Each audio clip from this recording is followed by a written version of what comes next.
नमस्कार, आप देख रहे हैं इंडिया सर्च न्यूज। आइए देखते हैं इस वक्त की बड़ी खबर हमारे संवाददाता शाहिद रजा के साथ।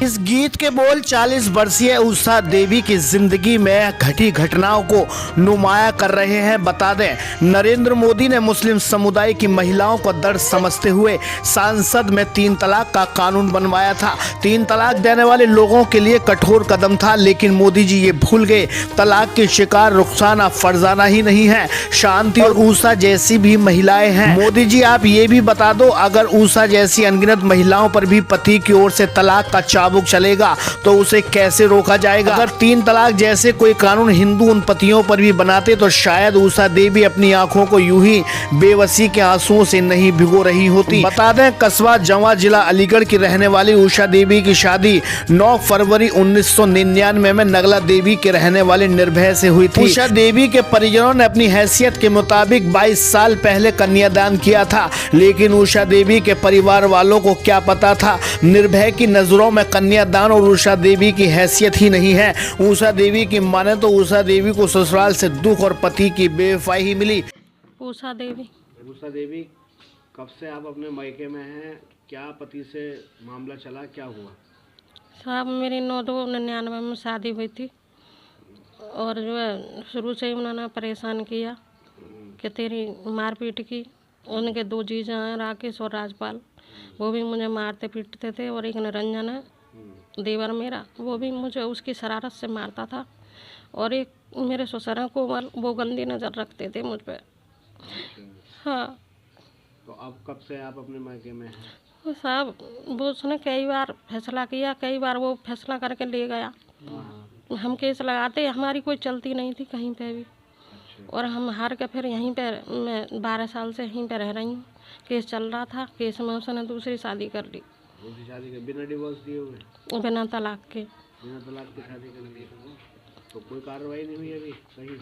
कोई कार्रवाई ना हुई साहब। आप क्या चाहती हैं? अब का साहब, अब तो हम अपने घर पे ही रहना चाहती। क्या हो? न्याय चाहती हैं? हाँ, न्याय चाहते हैं साहब आपसे।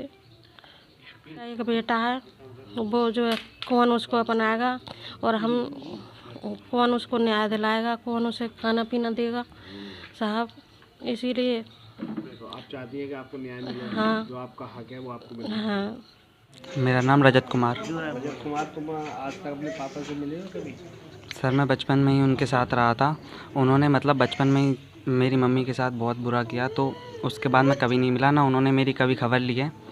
उन्हें हमसे कोई मतलब नहीं है कि हम क्या रह रहे हैं, क्या कर रहे हैं, कुछ नहीं। वो हमारे बारे में कभी पूछते भी नहीं हैं।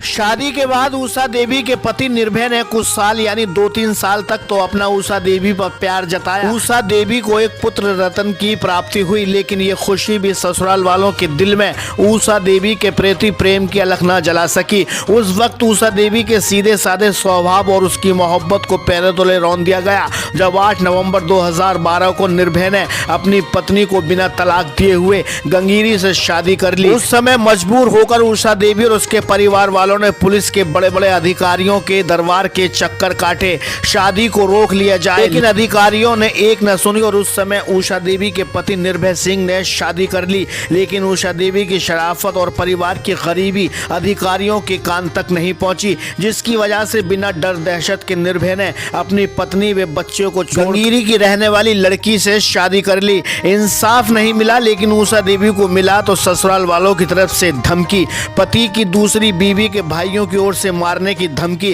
जिसके बाद उषा देवी ने उम्मीद ही छोड़ दी, अपने मैके रहने लगी। अब उषा देवी को फिर से अपने बच्चे के भविष्य को लेकर चिंता हुई। अपने भाइयों की गरीबी देखकर उसे लगता है शायद अब उसकी गुजर बसर नहीं होगी। उषा देवी आपकी मेरी बड़ी बहन है सर। तो क्या मामला रहा है पूरा? क्यों तुम्हारे जीजा जी ने आज तक ये किया, दूसरी शादी कर ली, तो क्यों विरोध नहीं हुआ अभी तक?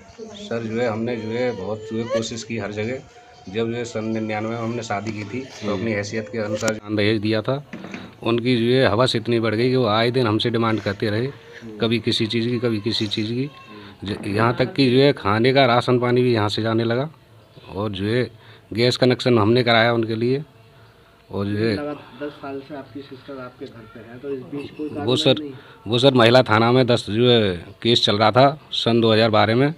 तो जो है केस के दौरान ही उन्होंने शादी कर ली निर्भय सिंह ने, और जो है आके जो है थाने में बोल दिया कि मैंने शादी नहीं है। सर हम तो न्याय चाहते हैं, हमें कहीं न्याय नहीं मिल रहा है सर, इसलिए हम आपकी जो है पास आए हैं, हमें न्याय दिलाइए, क्योंकि हमारी जो है कहीं सुनवाई नहीं होती है।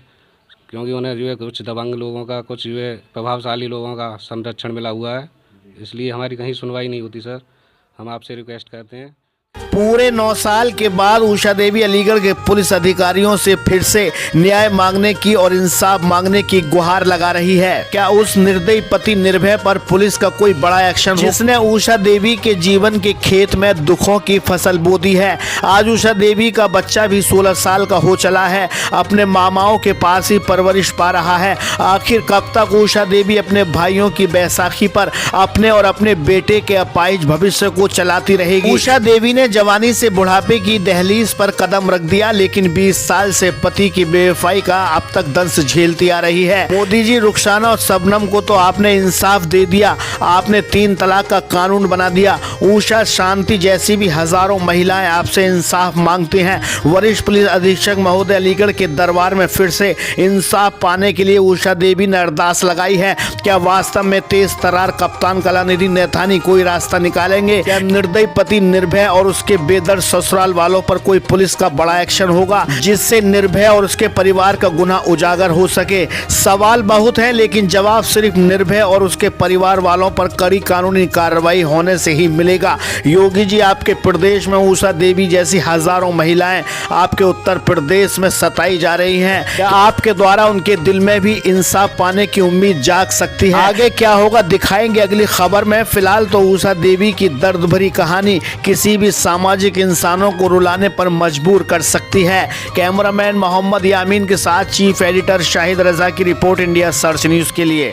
इस तरह की तमाम छोटी बड़ी खबरों को जानने के लिए और हमारे चैनल के साथ जुड़े रहने के लिए इंडिया सर्च न्यूज को लाइक, शेयर और सब्सक्राइब करें।